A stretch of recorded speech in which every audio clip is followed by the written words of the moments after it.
Hi everyone and welcome back to the channel. Today's subject is all about why I think today's UK self-proclaimed #1 advanced rider training company simply isn't as good as they think they are.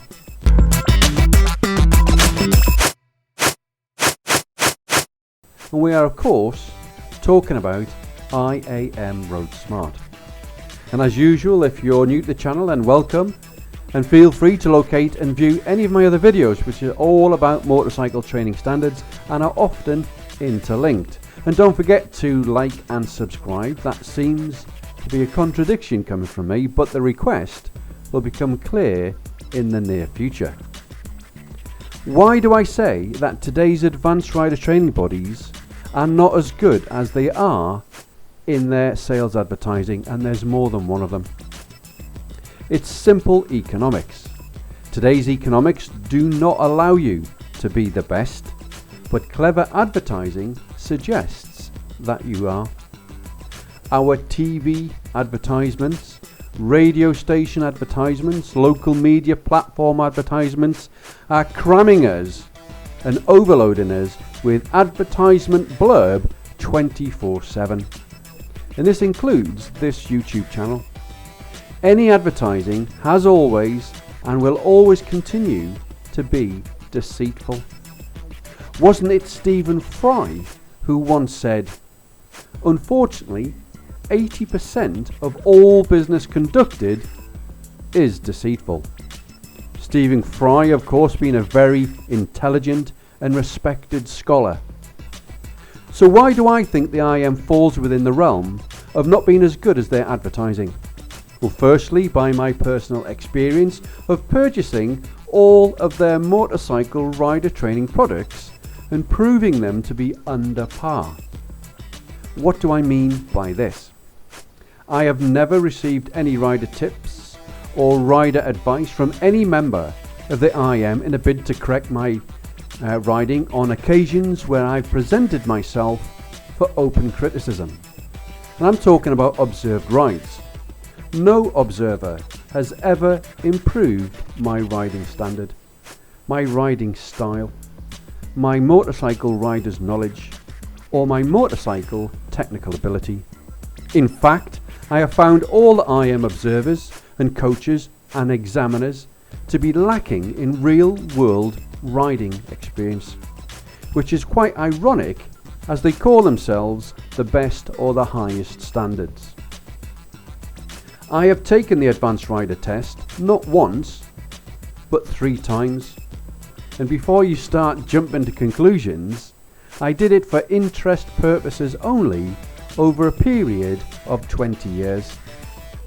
You can take this test as many times as you like. It's up to you, after of course paying the test fee. I have also completed the local observer course, the national observer course, and the master's course.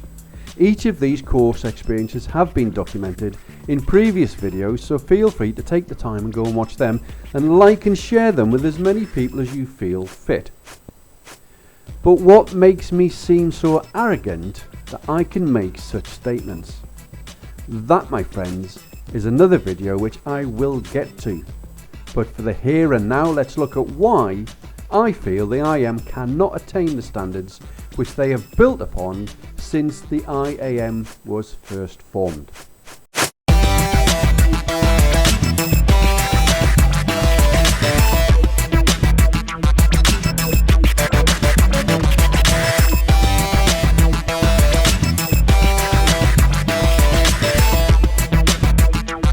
And to get there, we first need to look at the UK policing numbers across the board and over time. So let's compare back as far as the 1970s up to 2015, which is when the first reports were coming in of mass police staffing reductions that was reducing numbers to 1970s strengths. And it was a fear felt by many and reported by the Guardian newspaper. Police officers were being made redundant and bringing their staffing levels down to 1970s level. But in basic terms, the numbers of police were reduced by around 11%. whilst at the same time the UK population from the 1970s had increased a further 8%, now reaching some 65 million plus. And that didn't include those who are not registered or indeed legal. And having been a professional military person over a period of 3 decades, I have witnessed the same effects within the MOD. The net result was less staff to cover as many jobs as possible. We were always triple-hatted. Less funds for training, resulting in lower standards being achieved. Very hard times and almost impossible to maintain. The result from this was people being overworked, feeling underpaid, underappreciated, pressurised, and often becoming reluctant to perform to their maximum capacity, and on some occasions, termination of contracts. The IM select and recruit and entice members of the motorcycle and car sections of the UK police to staff their internal posts. The latest of these would come from the above listed groups who have experienced the change in circumstances, resulting in lower training standards, lower vehicles of equipment to be used, sharing of duties, and it's sad but true. These people are now the appointed and nominated examiners within the IM, the local area managers, possibly ex-sergeants, with regional area managers at times being ex-chief inspectors, all from traffic. The chief instructor could even be an ex-chief superintendent, all of which have evolved to survive the listed reductions as they experienced and I experienced over time. It is fair to say that we know now how the lowest qualified ex-police drivers and riders are embedded within the halls of the IAM, so how can they say they can achieve the highest of standards? I would like to be proved otherwise, but so far what I've experienced shows it's simply not the case. These lower trained ex-police qualified riders as civilians are now expert examiners, expert masters mentors, expert masters examiners, when none of these internal qualifications existed within the police force. We must accept and remind ourselves that the IM is simply a civilian private company and cannot make such bold statements that they are the highest standard in the UK. But they do. I could, you could, anybody could produce a civilian company with a motorcycle and claim the same and state that my training standards are higher than theirs, which unfortunately they are. Isn't that what every company would have you believe?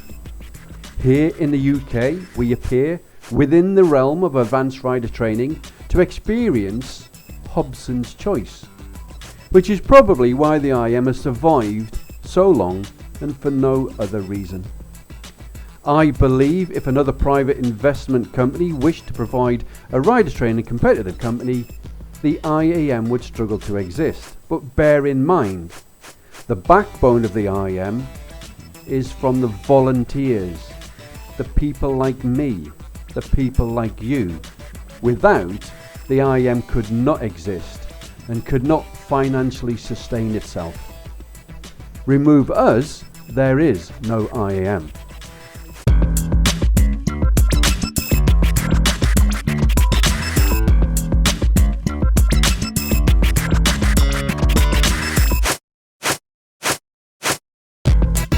I have said it more than once, I believe in the concept of the IM, but I do not accept how they go about their business or why they allow their internal staff to conduct themselves in the way that they do, whilst hard-working civilians have paid good money for products which often are not fit for purpose.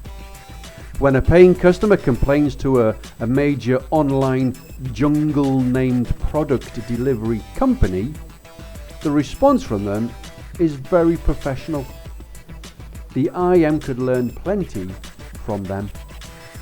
When I began my military resettlement process, which takes some 2 years, prior to the end of contract, I was informed the hardest part of leaving isn't getting a job because you're trained in so many aspects, but it's the rehabilitation to real civilian life and accepting everyone as they are and for you to be accepted. Any institutionalised employed person can experience the same, similar for the police. I don't and have never expected people to respect me for my past service, and neither should any of the ex-police IAM badged staff. Unfortunately, too many of them are being accused of being arrogant and abusing their positions of authority given to them only by a civilian company.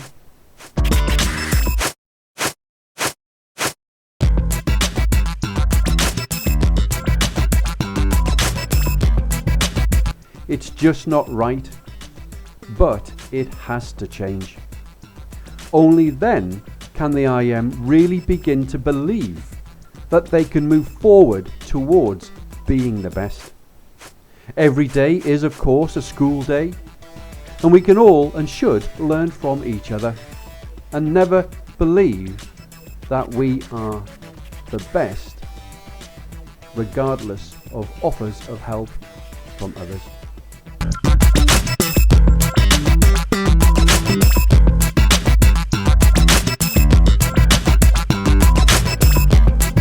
Tell me what you think in the comments section below. Have you ever run a training group or a training facility or a training company? I have, multiple times. How did it go for you? What problems did you face? What problems did you overcome, and how did you do that? And as always, remember, think safe, ride safe, and I hope to see you on the next bend. Bye for now.